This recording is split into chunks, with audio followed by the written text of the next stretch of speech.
పశ్చిమ నియోజకవర్గంలో శంకరావం సభ Gopalapatnam petrol bunk వద్ద ఎమ్మెల్యే గణబాబు ఆధ్వర్యంలో జరిగింది.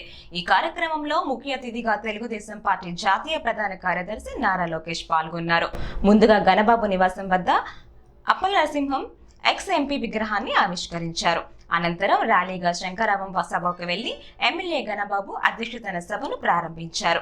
నారా లోకేష్ మాట్లాడుతూ చంద్రబాబు హయాంలో దేశంతో పాటు ప్రపంచంలోని అందరి చూపు విశాఖ వైపు ఉండేలా మార్చారు, కానీ జగన్ విశాఖపట్నంగా మార్చారని అన్నారు. జగన్ జలగలాగా సైలెంట్ గా పోర్టులు కొట్టేస్తున్నారు. కృష్ణపట్నం పోర్టు కొట్టేసి 10,000 మంది కార్మికుల పొట్ట కొట్టారని అన్నారు. ఇసుక అక్రమాల్లో జగన్ రోజుకు 3,000 కోట్లు దోచుకున్నారు అని అన్నారు.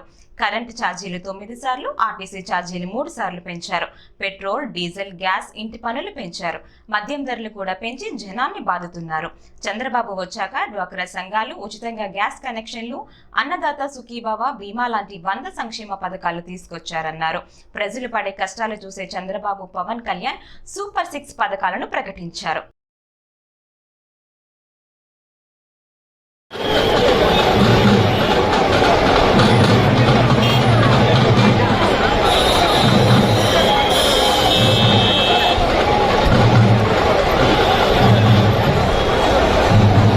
తెలుగుదేశం పార్టీ జాతీయ ప్రధాన కార్యదర్శి మన ఆశాకిరణం శ్రీ నారా లోకేష్ గారు ఇచ్చేశారు కాబట్టి ప్రతి ఒక్కరూ కూడా ఉత్తరాంధ్ర రాజకీయ స్ఫూర్తి ప్రదాత స్వర్గీయ శ్రీ పెద్దల శెట్టి అప్పల నరసింహం గారి కాంస్య విగ్రహావిష్కరణకు ఇచ్చేస్తున్న నారా లోకేష్ గారికి స్వాగతం, సుస్వాగతం.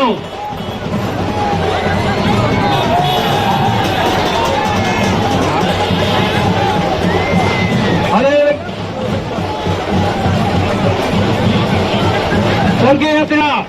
జాతీయ ప్రధాన కార్యదర్శి శ్రీ నారా లోకేష్ గారికి స్వాగతం, సుస్వాగతం. ఈ కార్యక్రమానికి తాతగారు ముఖ్యమంత్రిగా చేసిన వ్యక్తి, తండ్రి ముఖ్యమంత్రిగా చేశారు. ఏనాడు ఇలాంటి ప్యాలెస్లు మేము చూడాల. ఆ ప్యాలెస్ లో ఉన్న ఒక్క రూము వాళ్ళు మొత్తం ఇల్లంతుంది. ఎంత అన్యాయం చూడండి. ఆ భవనాలు తిరిగి ప్రజల కోసమే వాడే విధంగా చేసే బాధ్యత మేము తీసుకుంటామని ఈ సభాముఖంగా హామీ ఇస్తున్నా. ఇంకా జీవీఎంసీలో ఎలాంటి అవినీతి జరుగుతుందో మీరు చూస్తున్నారు. పన్నులన్నీ పెంచారు, కానీ రోడ్ లేరు, డ్రైన్ లేరు, ఒక్క ఇల్లు కూడా ఈ ప్రభుత్వం కట్టలేదు. ఆంధ్ర యూనివర్సిటీని కూడా ఈ రోజు ఏకంగా రాజకీయ కేంద్రంగా మార్చారు.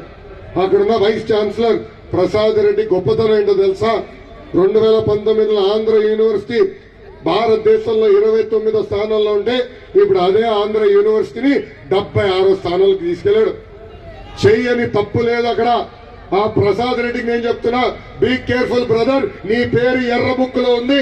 రేపు మా అధికారం, మా ప్రభుత్వం వచ్చిన తర్వాత ఎంక్వైరీ చేస్తాం, మిమ్మల్ని డిస్మిస్ చేసి జైలుకు పంపించేదాన్ని కూడా నేను వెనుకాడనని ఈ సభాముఖంగా హెచ్చరిక జారీ చేస్తున్నా. ఇంకా మన పశ్చిమ నియోజకవర్గంగా వచ్చేగల ఇక్కడనే ఎయిర్పోర్ట్ గోపాలపట్నంలో 30 పడకల ఆసుపత్రి కట్టిన ప్రభుత్వం తెలుగుదేశం ప్రభుత్వం. కలలుగా దశాబ్దాలుగా కలగా ఉన్న ఎన్ఏడి ఫ్లైఓవర్ కూడా కట్టింది తెలుగుదేశం ప్రభుత్వం.